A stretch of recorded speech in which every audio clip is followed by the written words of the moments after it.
in this video, I'm going to touch upon the fact that kettlebell training is not rocket surgery. There's been a huge rise in kettlebell buying due to the COVID apocalypse, and it's been called the kettlebell apocalypse in the exercise world. And there's no kettlebells left anywhere, right? Nobody has a kettlebell to buy, right? To be sold, right? There's no kettlebells in the U.S. for sale. So I'm assuming a lot of people got kettlebells at home now, right? So I thought it would be a good idea to put out a little video on, or maybe a series, maybe, I don't know, on how to use kettlebells and why and how easy it can be and fun. Now, I have prerequisites. I'm sorry, you can't just jump into kettlebell training, even though, again, it's not rocket surgery. They're not complex prerequisites. And if you look at the videos I've made in the past, there's a pattern, right?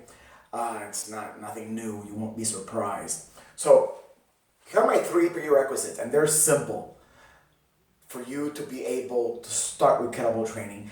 And if you cannot do these 3 things, this is where you start training, right? There are things almost anybody can do, really.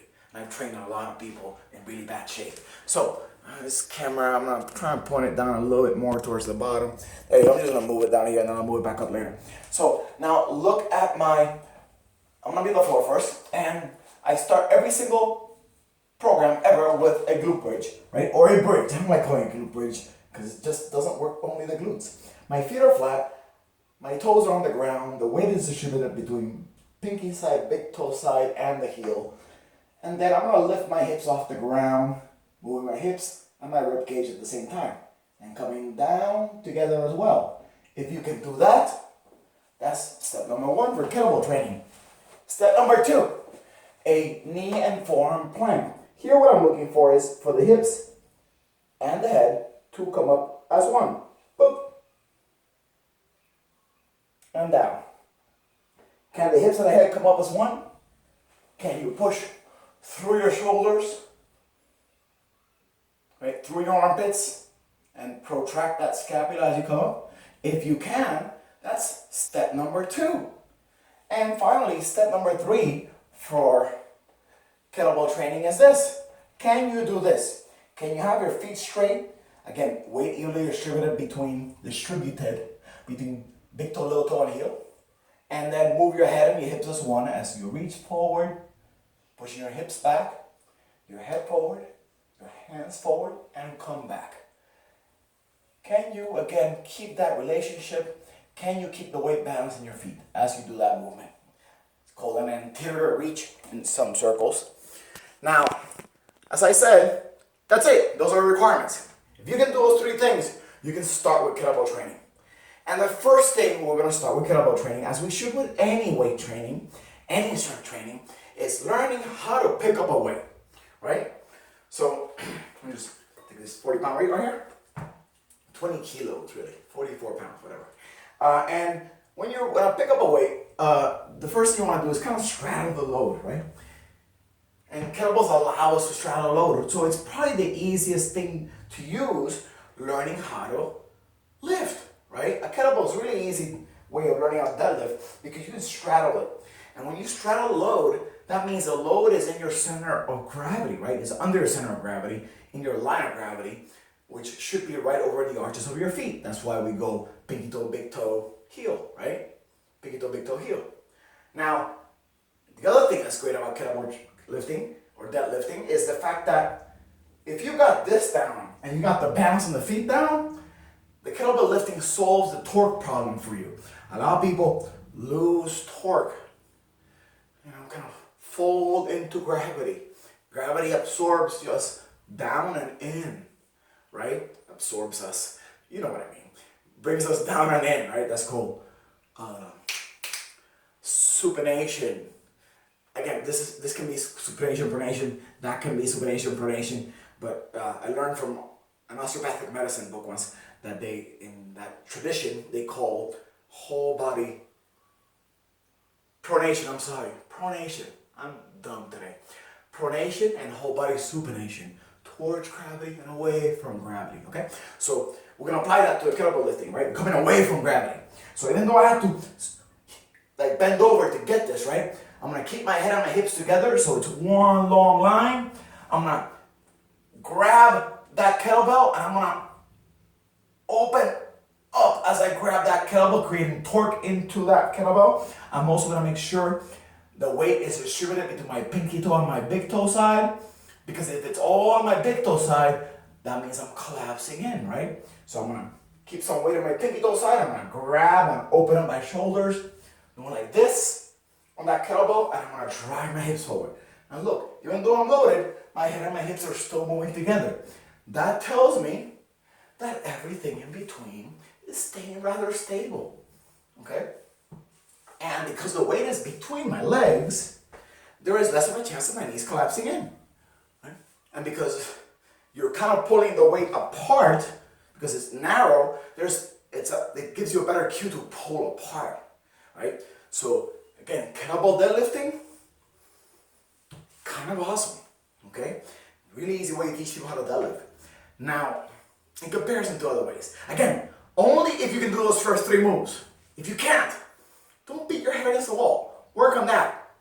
And a workout program at this point could be those 3 moves and this. That's it. That's it. Now, second step would be to learn how to bring the kettlebell up to my shoulders, right? Now, to do that, you need to learn how to move the kettlebell. Well, there's 2 ways of doing it. There's a slow way and a fast way. You know what? Let's start with the slow way, and then we'll do a fast way, okay? The slow way will definitely require less weight, okay? So the slow way requires us to get into a lower position or a squat position. Now, again, I said I wasn't going to give you more prerequisites. I'm going to give you another prerequisite, okay? And usually I teach this with somebody maybe with a doorknob, right? But anything that you can push down on will help. Don't hand push down on. It's an assisted squat, right? I'm going to push down on this stick and I'm going to sink into a squat while pushing down on this stick. Pushing on down this stick allows me, or sometimes keeps me from doing this, right? Disassociating my head from my hips as I squat down. Whereas if I push down, my head and my hips are moving together because I am contracting my arms by pushing down on this stick, okay? So if you can get close to or below parallel by pushing down on something, like a doorknob or a stick, then, or the back of a chair, whatever you have, right? Or a table, whatever. Then you can move on to the second part and start working on a slow way of bringing the kettlebell to your shoulders. And this is how it looks. You're gonna stand this time. Same as before, you're gonna straddle the kettlebell, and then you're gonna go down and grab the kettlebell. I'm gonna have to lean it forward a little bit, grab by the horns, and curl it to my chest, and then stand. That's a great exercise in its own right there. So you go down, and having the weight in front of you helps you squat better, it really does. Not as much as assistance, but it's an in-between step, right? To squatting without load, without assistance. Down, and bring it to the floor, and up, and stand. It's a good way of practicing how to bring a single kettlebell to your shoulders. Down, and now of course we're definitely involving an upper body. And again, if you're practicing planks and push-ups, which are, a plank is a push-up is a plank, right?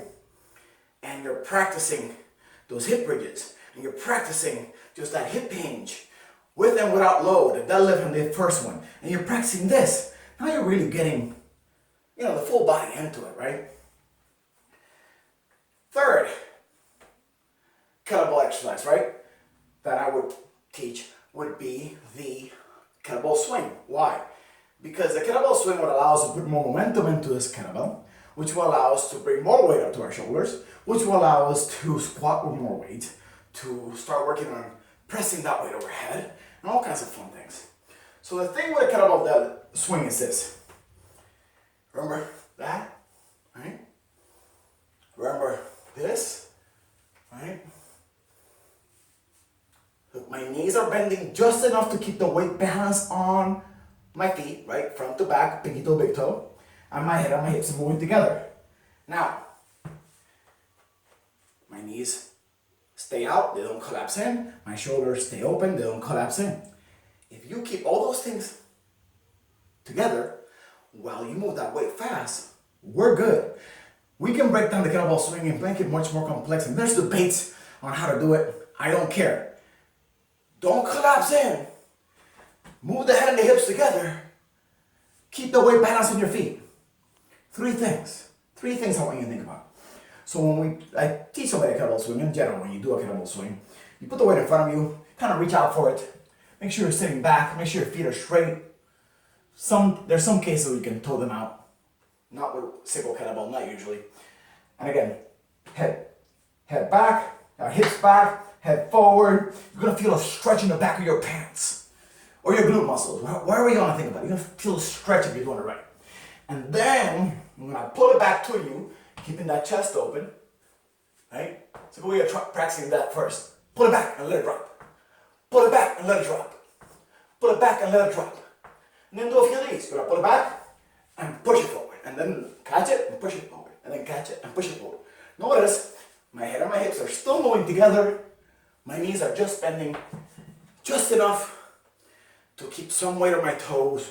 Do not let all the weight go back into my heels. Because if it does, then, well, it's gonna be harder to maintain that big toe, little toe balance. So, I'm gonna end this with this next exercise, okay? When you got the swing down, that allows you to do a single kettlebell clean, which some people might not call this a single kettlebell clean.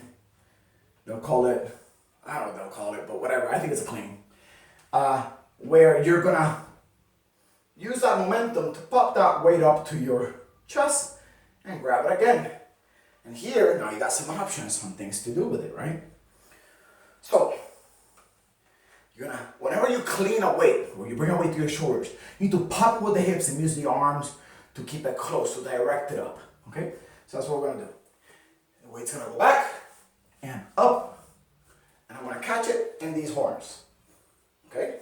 And keep it real close to my body. Again, let me practice that again. Weight goes back, up, catch it by the horns. Now, once it's here, we got some options, right? Again, we're going back to that squat that we did before, but this way we can get more weight up. And then sink down to a squat, and then back up. And of course, if we have it here, we can do a squat.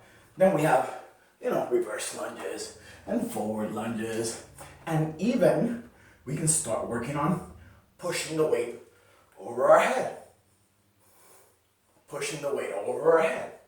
Now, there's easier ways to press the weight overhead, right? Better handles. You won't be able to press a lot of weight that way. In another video, maybe I'll do a single arm press, or we'll start playing with double kettlebell work. But start with that. You have one kettlebell.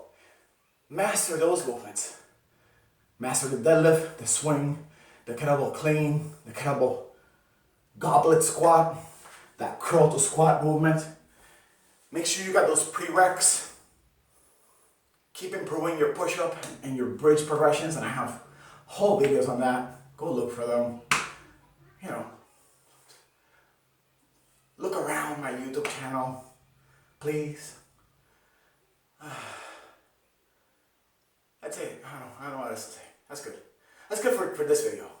Again, remember, it's not rocket surgery, right? It's not that complicated. Don't go too heavy too fast. Don't get hurt. Make sure you keep those basic structural alignment, gravity, interface cues in mind. And be safe and have fun with your kettlebell. Have a great day.